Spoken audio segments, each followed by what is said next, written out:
Caribbean सागर के बीच एक परिवार अपनी यॉट पर छुट्टियां मना रहा होता है। माँ जूलिया तैरने के लिए पानी में कूद जाती है। आराम करते समय उसे कुछ अजीब महसूस होता है, लेकिन क्योंकि आसपास कुछ दिखाई नहीं देता, वह सोचती है कि शायद उसका भ्रम होगा। कुछ सेकंड बाद वही अजीब एहसास फिर होता है। इस बार भी कुछ नजर नहीं आता, लेकिन अब वह घबरा जाती है और यॉट की तरफ तैरना शुरू करती है। तभी अचानक कोई उसकी टांग खींचने लगता है और वह मदद के लिए जोर जोर से चिल्लाने लगती है। उसकी बेटी कैसी हेडफोन लगाकर म्यूजिक सुन रही होती है, इसलिए उसे कुछ सुनाई नहीं देता। पति टॉम और बेटा बेन मछली पकड़ने में व्यस्त होते हैं। जूलिया पानी के ऊपर टिकने की कोशिश करती है, लेकिन मुंह में पानी जाने की वजह से चिल्लाना मुश्किल हो जाता है। थोड़ी देर बाद टॉम को एहसास होता है कि काफी देर से उसने जूलिया को नहीं देखा। वह यॉट पर उसे ढूंढता है और फिर अपनी पत्नी को खतरे में देख लेता है। वह बच्चों को बुलाता है, यॉट को उस तरफ ले जाता है और पानी में कूद जाता है। जल्दी से जूलिया तक पहुंचकर उसे संभालता है और यॉट की ओर तैरता है। बच्चे दोनों को ऊपर खींच लेते हैं। परिवार जूलिया को संभालता है, लेकिन जूलिया खुद को समझाती है कि शायद लहरों की वजह से ऐसा हुआ होगा।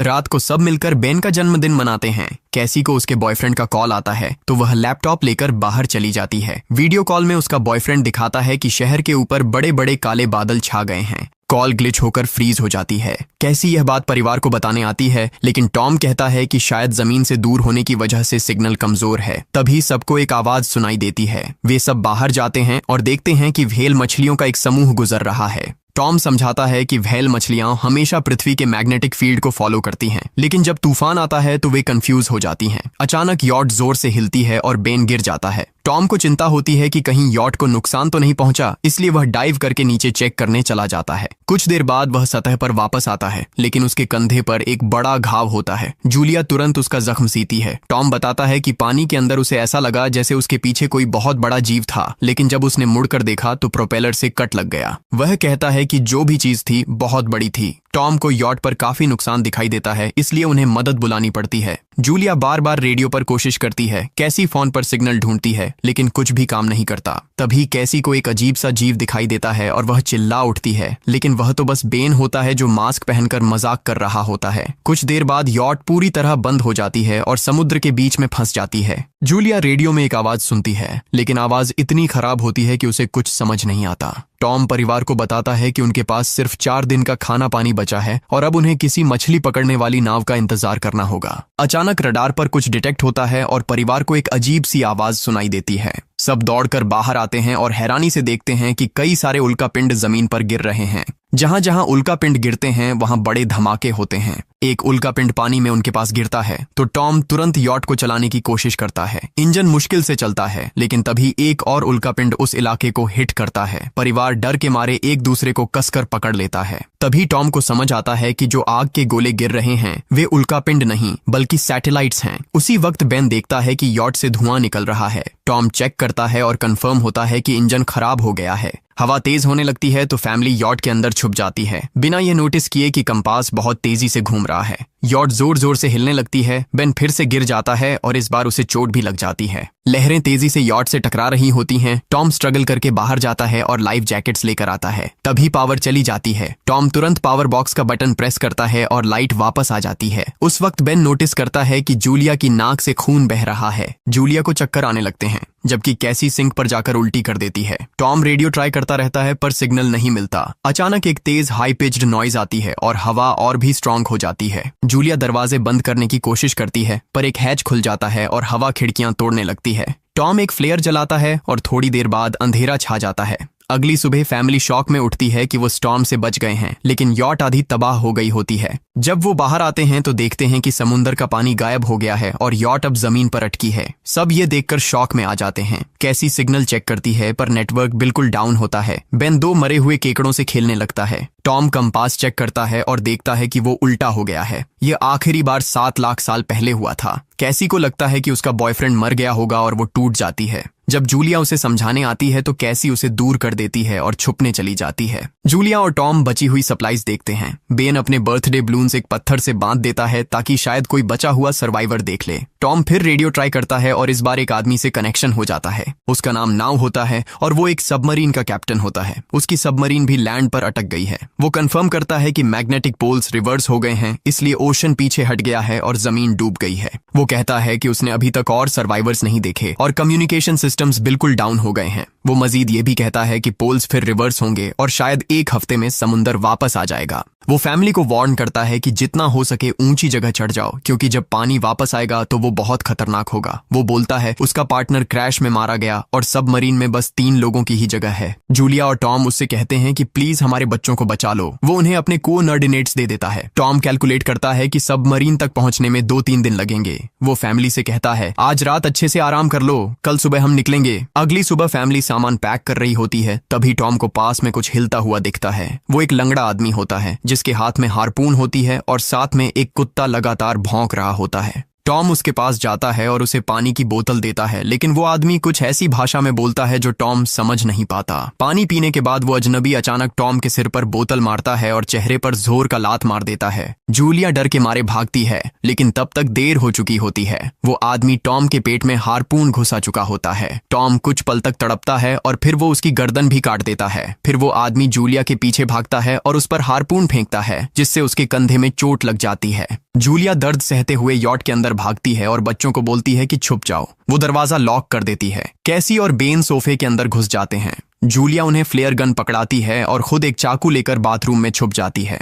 वो आदमी दरवाजे पर जोर जोर से धक्के मारता है और आखिर अंदर घुस ही जाता है। पहले वो थोड़ा खाना उठाता है और फिर यॉट में इधर उधर ढूंढने लगता है, फिर बाथरूम की तरफ जाता है, लेकिन जूलिया समझदारी से एक छोटे छेद से बाहर निकल जाती है। वो आदमी सोचता है कि जूलिया भाग गई, लेकिन जैसे ही वो धीरे से निकलने लगती है, उसका कुत्ता उसे देख लेता है और भौंकने लगता है। कुत्ता उस पर झपटता है तो जूलिया चाकू से उसे मार देती है। कुत्ते की चीख सुनकर वो आदमी बाहर आता है और अपने कुत्ते की लाश देखकर आग बबूला हो जाता है। इस बीच जूलिया यॉट के दूसरे साइड से अंदर जाने की कोशिश करती है। वो ऊपर चढ़कर टूटी हुई खिड़की से अंदर घुसने लगती है, लेकिन वो आदमी पहले ही वहां पहुंच जाता है। वो उसे पकड़कर जोर से मुक्का मारता है, जिससे वो नीचे गिर जाती है। जूलिया फर्नीचर पकड़कर बचने की कोशिश करती है, लेकिन वो आदमी उसे लात मारकर दूर फेंक देता है। फिर वो उसकी कलाई पर पैर रख देता है ताकि वो चाकू छोड़ दे, और फिर उसके बाल पकड़कर उसका चेहरा जमीन पर दे मारता है और सोफे पर फेंककर उसका गला दबाने लगता है। बच्चे ये सब कुछ देख रहे होते हैं। कैसी बाहर निकलकर फ्लेयर गन चलाती है जो सीधा उस आदमी को लगती है। वो जल उठता है और यॉट में आग फैलने लगती है। बच्चे तुरंत भाग जाते हैं, लेकिन जूलिया वापस आती है। वो उसे एक किक मारकर गिराती है, मैप और बैग उठाती है और वहां से भाग जाती है। बेन और कैसी अपने पापा के पास जाकर रोने लगते हैं। जूलिया भी उनके साथ बैठ जाती है और तीनों मिलकर आंसुओं के साथ टॉम को आखिरी अलविदा कहते हैं। तभी वो डरावना आदमी फिर यॉट से बाहर निकल आता है तो फैमिली फिर से भागने लगती है। कुछ ही देर में यॉट एक बड़े धमाके के साथ उड़ जाती है। थोड़ी दूर चलने के बाद वो लोग एक छोटे से झरने के पास रुकते हैं ताकि थोड़ा आराम कर सकें। कैसी सोचती है कि शायद वो पागल आदमी उनके पास गुब्बारे देखकर आया था। ये सुनकर बेन खुद को कसूरवार मानने लगता है। जूलिया उसे समझाती है कि इसमें उसकी कोई गलती नहीं थी और सबको आगे बढ़ने को कहती है, क्योंकि वो आदमी अभी भी उनके पीछे है। रास्ते में एक छोटे तालाब के पास बेन एक मरी हुई हैमरहेड शार्क देखकर हैरान रह जाता है। तभी जूलिया नोटिस करती है कि वो आदमी फिर उनके करीब पहुंचने वाला है। सब लोग दौड़ पड़ते हैं और एक रेत के टीले से नीचे गिर जाते हैं, जहां उन्हें जहरीला कचरा दिखाई देता है। फैमिली सावधानी से उसे पार करती है और लगता है कि उन्होंने उस आदमी से पीछा छुड़ा लिया है। चलते चलते उन्हें बड़े बड़े मरे हुए सी एनिमल्स और समुंदर के नीचे जमा हुआ सारा प्लास्टिक दिखने लगता है। बेन धीरे धीरे चलने लगता है तो जूलिया समझ जाती है कि वो डिहाइड्रेशन के करीब है। वो सबको रुकने को कहती है। जब वो पानी की बोतल देखती है तो उसे झटका लगता है। बोतल में पानी लगभग खत्म हो चुका होता है। कैसी को एहसास होता है कि शायद उसने बोतल ठीक से बंद नहीं की थी। जूलिया गुस्से में चिल्लाती है कि उसकी लापरवाही की वजह से पानी खत्म हो गया। कैसी जवाब देती है, क्या फर्क पड़ता है, वैसे भी हम बचने वाले नहीं हैं। दोनों के बीच लंबी बहस होती है, फिर भी फैमिली आगे चलती रहती है। कुछ देर बाद उन्हें एक क्रैश हुआ प्लेन मिलता है। अंदर कुछ हिलता डुलता देख सब डर जाते हैं, लेकिन वो सिर्फ कुछ पक्षी होते हैं। फैमिली तय करती है कि रात यहीं प्लेन के अंदर गुजारेंगे। वो थोड़ा सा स्नैक शेयर करते हैं और जूलिया को टॉम की जैकेट में एक फैमिली फोटो मिलती है, जिसे देखकर उसका दिल टूट जाता है। कैसी पूछती है, मॉम आप और डैड की लव स्टोरी क्या थी? जूलिया मुस्कुराकर बताती है, टॉम हॉस्पिटल में मेरा पेशेंट था। फिर एक दिन उसने फूल और एक प्यारी सी कविता देकर अपना प्यार जताया था। रात के बीच में कैसी प्लेन से बाहर जाती है। तभी वो डरावना आदमी उसे पीछे से पकड़ने की कोशिश करता है, लेकिन जूलिया अचानक पीछे से उस पर टूट पड़ती है और बार बार चाकू से वार करके उसे मार देती है। कैसी अपनी माँ को गले लगाकर शांत करती है। अगली सुबह उस आदमी की लाश पर कीड़े गुंड पड़े होते हैं।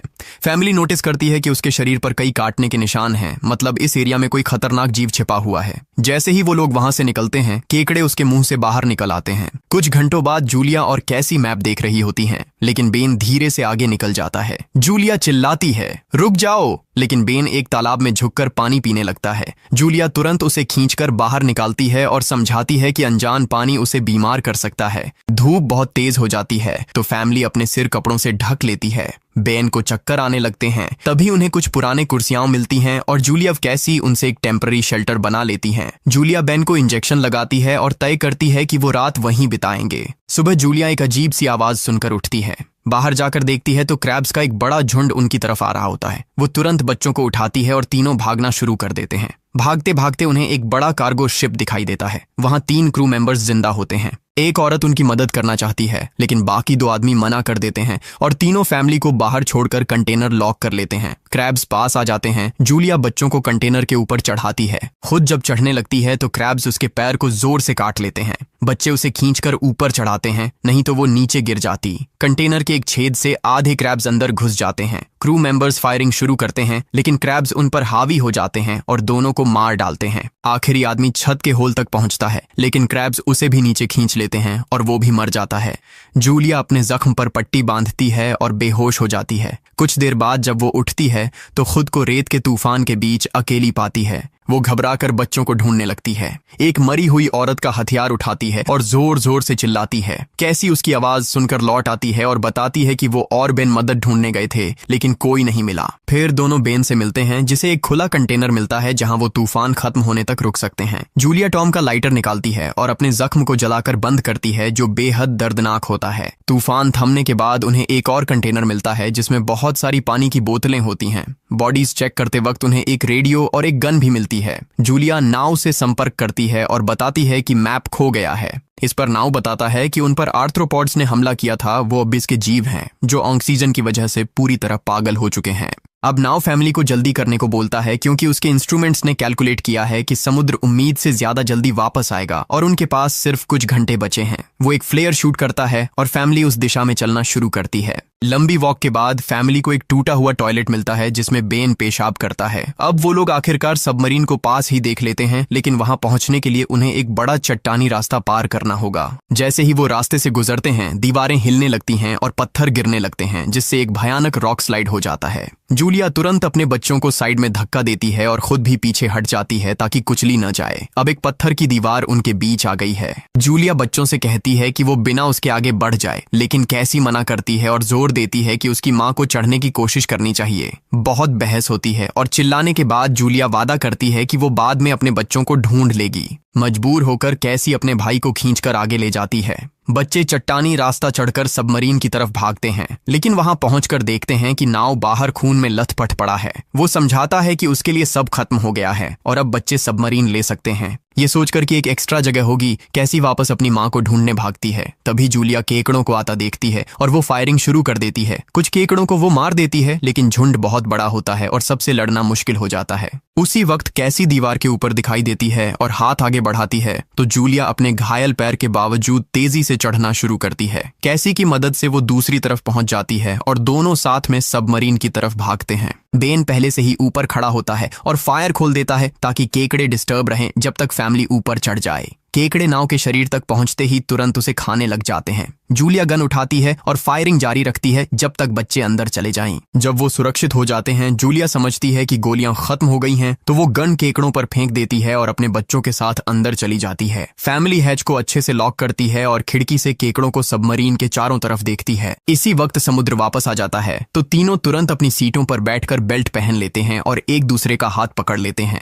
तेज लहरें सबमरीन को जोर जोर से इधर उधर फेंकना शुरू कर देती हैं जिससे जूलिया को पूरी जर्नी के विजन दिखने लगते हैं और कैसी उल्टी कर देती है। जल्दी ही वो हाई पिच आवाज वापस आती है और फैमिली बेहोश हो जाती है। कुछ देर बाद जूलिया और बच्चे होश में आते हैं और खुद को जिंदा देखकर खुश होते हैं। वो हैच अनलॉक करके बाहर निकलते हैं और देखते हैं कि लहरों ने सबमरीन को एक तबाह शहर में गिरा दिया है। यानी अब जिंदा रहने और नया जीवन शुरू करने की उम्मीद है। और यहीं पर फिल्म खत्म होती है। चैनल को सब्सक्राइब करना न भूलें और बेल आइकन जरूर दबाएं ताकि आपको ऐसे ही मजेदार वीडियो मिलते रहें। देखने के लिए धन्यवाद।